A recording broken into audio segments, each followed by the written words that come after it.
सुनीता जब अपने कमरे में बैठी हुई थी तभी मीनर सुनीता को आवाज़ लगाते हुए उसके घर आती। कुसुम कमरे से बाहर निकलते हुए कहती, अरे मीनर तुम।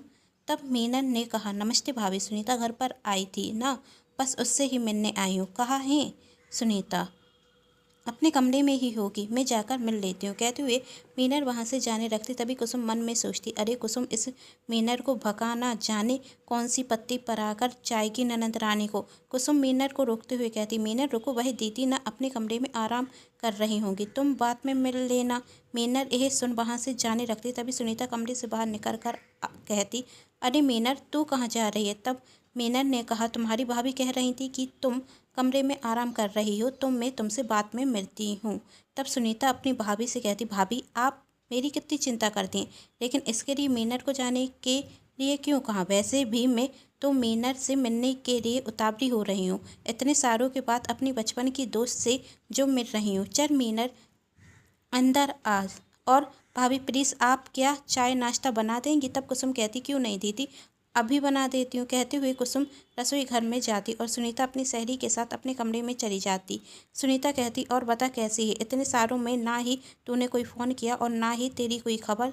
जीजाजी के साथ शादी कर कर क्या चली गई? तू तो मुझे भूल ही गई, सुनीता ने मीनर से कहा। तब मीनर कहती, अरे बाबा तुझे कैसे भूल जाऊं, और इस सब में मेरी क्या गलती? तूने ही तो अपना नंबर चेंज कर लिया ना। अब तुझे मैं फ़ोन करूं तो कहाँ करूं?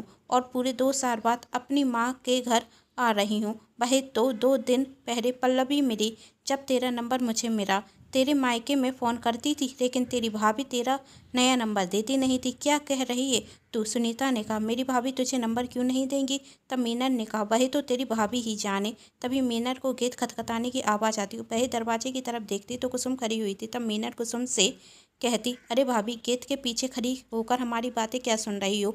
अंदर आकर मुझसे ही बातें कर लो। तब कुसुम हंसते हुए कहती, अरे मीनर तू तो बिल्कुल नहीं बदली, तू तो पहले की तरह ही मजाक करती रहती है। मैं तो बस यह पूछ रही थी कि तू नाश्ते में क्या खाएगी, पोहा बनाऊँ या उपमा? तब मीनर ने कहा, दोनों ही बना दीजिए भाभी, और साथ में कुछ मीठा भी बना देना। यह सुन कुसुम को मन में बहुत गुस्सा आता। तेरी नौकरानी हूँ क्या, इतना कुछ बनाऊँ? लेकिन वह मुस्कुराते हुए वहाँ से ये कहकर चली जाती, हाँ हाँ बना देती हूँ। तब मीनर कहती, मैं तो बहुत अच्छी हूँ, अपने पति के साथ खुश भी हूँ। तू सुना, तू कैसी है? सुनीता ने कहा, मुझे क्या हुआ, अच्छी हूँ। तब मीनर कहती, दिख तो अच्छी रही है, लेकिन रखता है खुश नहीं है। सुनीता ने कहा, घुमा फिरा कर बातें क्यों कर रही है, जो भी कहना है साफ साफ कहे। तब मीनर ने कहा, जब मैंने पल्लवी से तेरा नंबर मांगा तो उसने तेरे बारे में मुझे सब कुछ बता दिया। क्या बता दिया? सुनीता ने पूछा। यही कि तू अपने पति को छोड़कर मायके रहने के लिए आ गई, तेरी नौकरी क्या लग गई, तू घमंड में इतनी चूर हो गई कि तूने अपने पति को छोड़ दिया। तब सुनीता गुस्से में मीनर से कहती, मीनर यदि पूरा सच पता ना हो तो बोरा मत कर। तब मीनर ने कहा, किस सच के बारे में बात कर रही है तू? और बिना सच जाने बोलने की आदत भी नहीं है मुझे, मीनर ने कहा। तब सुनीता कहती, ना जाने उस पल्लवी ने तुझसे क्या क्या कह दिया, और तू मुझसे इस तरीके से बात कर रही है, तुझे क्या रखता है? क्या मैं इतनी बुरी हूँ कि नौकरी रखने के बाद अपने पति को छोड़ दूँ? तू नहीं जानती कि मेरे पति ने मेरे साथ क्या किया। तब मीनर कहती, क्या किया? बस गुस्से में कुछ कह दिया तुझसे तो तू उसे छोड़कर आ गई? पूरे 1 साल हो गया और तूने उससे बात करने की कोशिश नहीं की। तब सुनीता कहती, क्यों करती मैं कोशिश, वही भी तो कर सकता था। वैसे भी गलती उनकी थी, मेरी नहीं। तब मीनर कहती, कैसे करते वही कोशिश? घर पर तुम्हारे भैया भाभी उन्हें आने नहीं देते थे, फ़ोन नंबर तुमने चेंज कर लिया था, और तेरे स्कूल के बाहर जब वह तुमसे मिलने के लिए आते तो तुमने उनके हाथ में डिवोर्स पेपर दे दिए।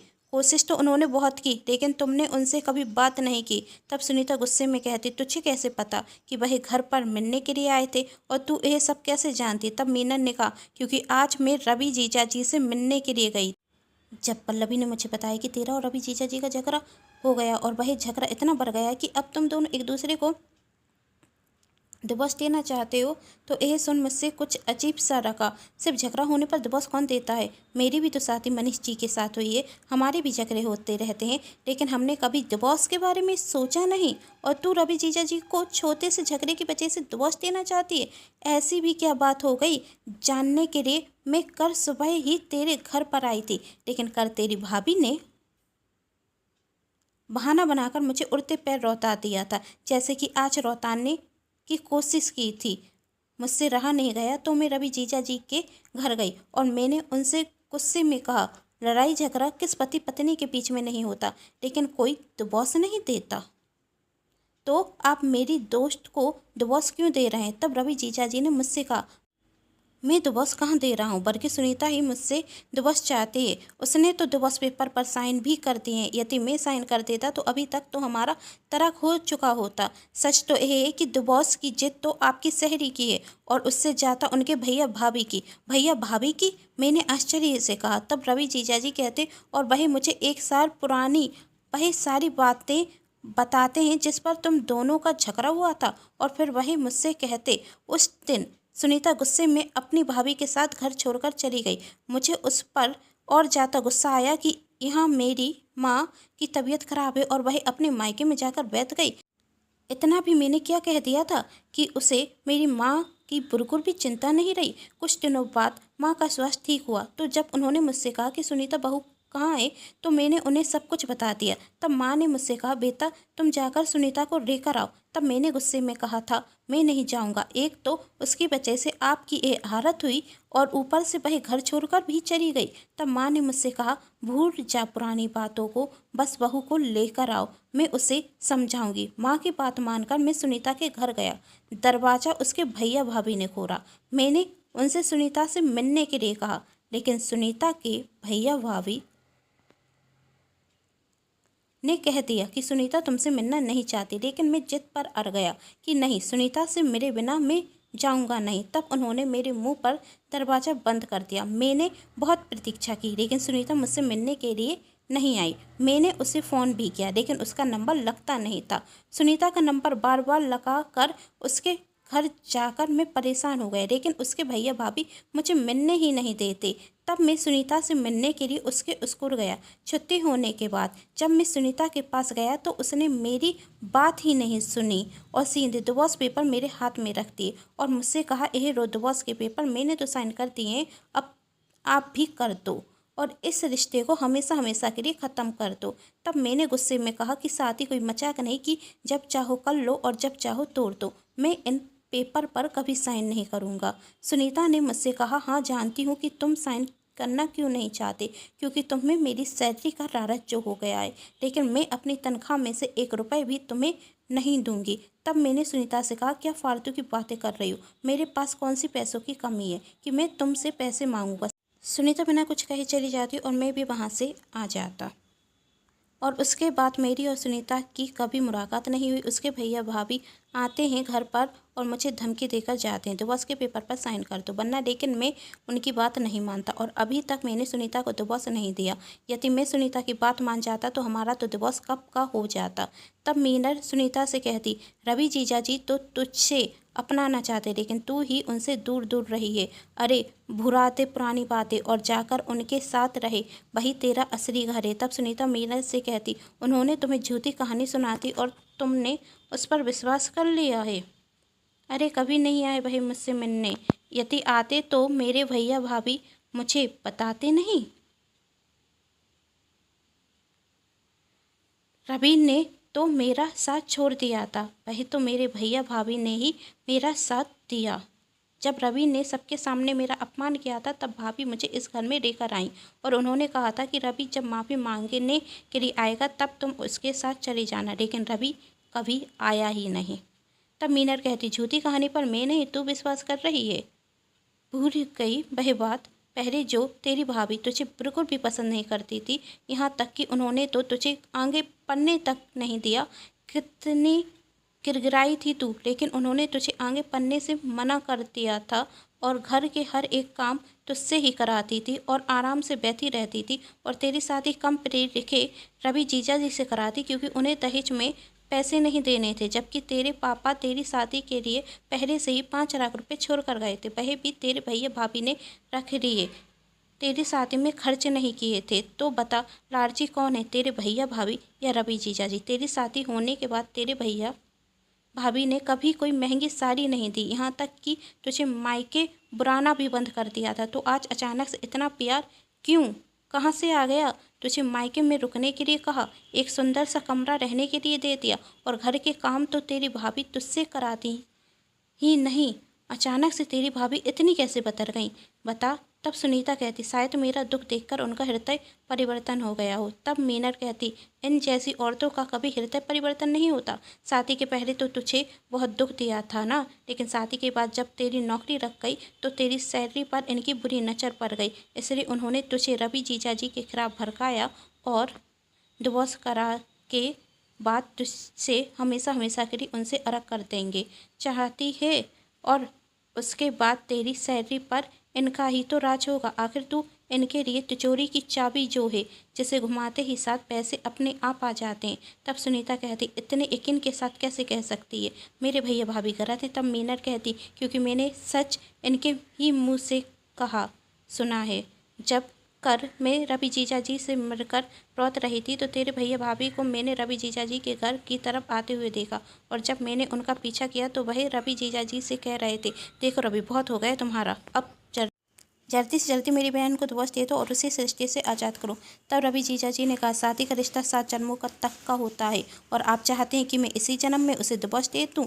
सुनीता मेरी पत्नी है और मैं अपनी पत्नी को किसी भी कीमत पर नहीं छोड़ूंगा, और यह बात मैं आपसे पहले भी कह चुका हूँ। तब तुम्हारे भैया ने उन्हें धमकी देते हुए कहा, देखो रवि, यदि डिवोर्स नहीं दिया तो अच्छा नहीं होगा। तभी रवि जीजाजी अपना स्वर ऊंचा करते हुए कहा, क्या कर लेंगे आप बताइए, बुरा तो आपके साथ होगा क्योंकि गलत आप हैं, मैं नहीं। तभी तुम्हारी भाभी ने रवि जीजाजी से कहा, क्यों अपनी ज़िंदगी बर्बाद कर रहे हो उस सुनीता के पीछे, वही कभी नहीं तुम्हारे पास आएगी, उसे डिवोर्स देकर अपनी ज़िंदगी एक नए तरीके से शुरू करो। तब रवि जीजाजी ने कहा, आपकी सलाह की तो मुझे कोई ज़रूरत नहीं। कहते हुए रवि जीजाजी गेट बंद कर लेते। तुम्हारे भैया भाभी आपस में बातें करते हुए कहते, तुम्हारी भाभी कहती, बड़ी मुश्किल से तो ननंद रानी को अपने घर पर लेकर आई हूँ, लेकिन डर लगता है कभी वह इस रवि के पास ना आ जाए। यदि वह रवि के पास आ गई तो मेरी तो तिजोरी की चाबी चली जाएगी। जब मन होता है उससे पैसे मांग लेती हूँ। ननंद रानी चली गई तो क्या होगा, हमारा एक बार डिवोर्स हो जाए तो सारी चिंता ही मिट जाए। तब तुम्हारे भैया ने कहा, तुम चिंता मत करो, डिवोर्स तो मैं करा कर ही रहूँगा।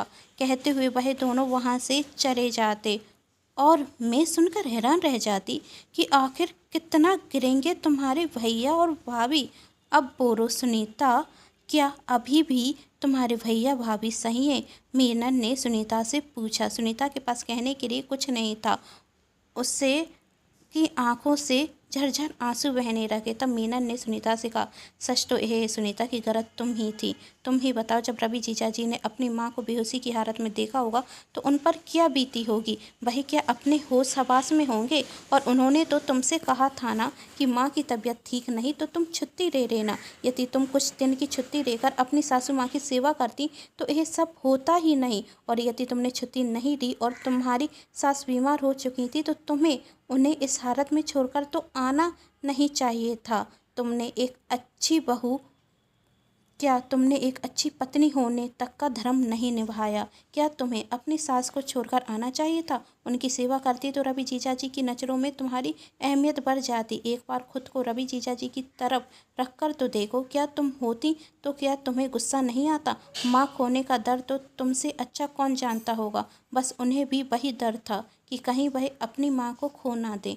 तुम्हें उनकी भावनाओं को बहुत अच्छे से समझना चाहिए था। हो सकता है उस दिन सुनीता वही गुस्से में तुमसे कुछ ज़्यादा कह गए हों, लेकिन उसके पहले उन्होंने तुमसे कभी भी कुछ नहीं कहा। तुमने जब उनसे कहा कि तुम पढ़ना चाहती हो तो उन्होंने तुम्हें पढ़ने के लिए रोका नहीं।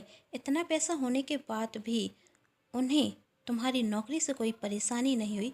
तुम्हारी हर एक खुशी में उन्होंने तुम्हारा साथ दिया और तुम उन्हीं को छोड़कर आ गई। ऐसे जीवन साथी सुनीता भाग से मिलते हैं और तुम अपना भाग ठुकरा कर आ गई, वही भी अपने इन लालची भाई और भाभी के लिए।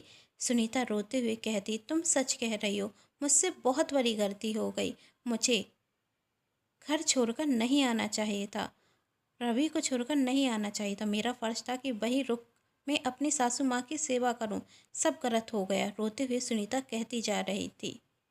तभी मीनर कहती, अभी भी कुछ गलत नहीं हुआ, ए ले जीजाजी का नंबर और उनसे फ़ोन पर बात कर, सब कुछ पहले की तरह ठीक हो जाएगा। वही तो आज भी तेरा इंतज़ार कर रहे हैं।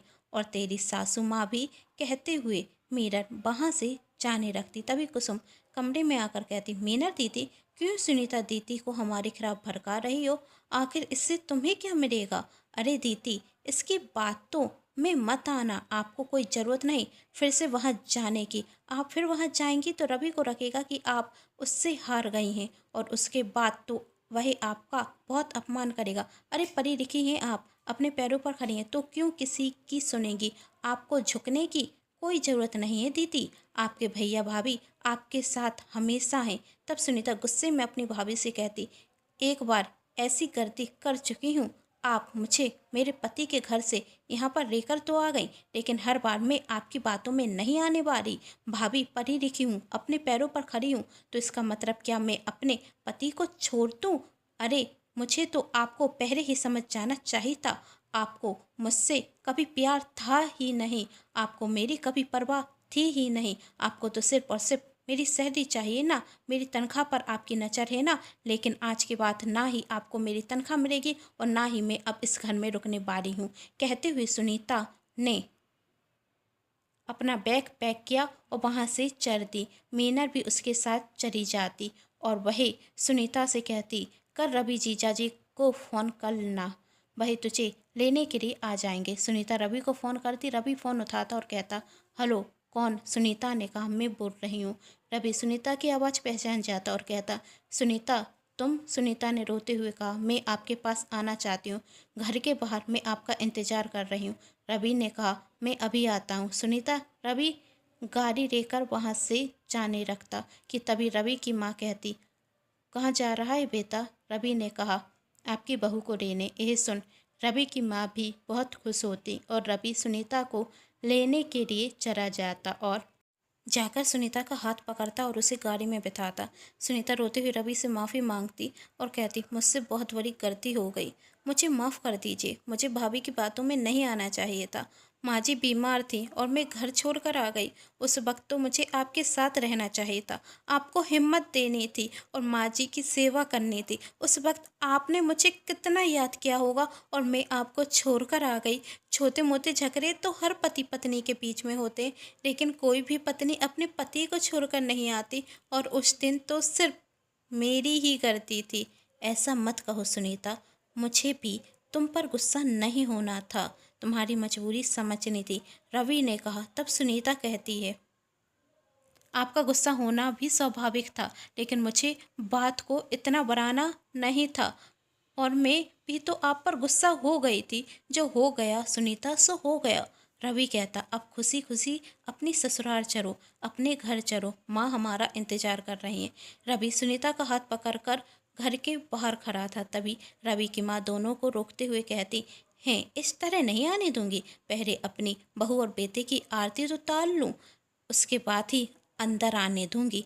अब मेरे बहू और बेटे के रिश्ते में कोई बुरी नज़र नहीं रखनी चाहिए।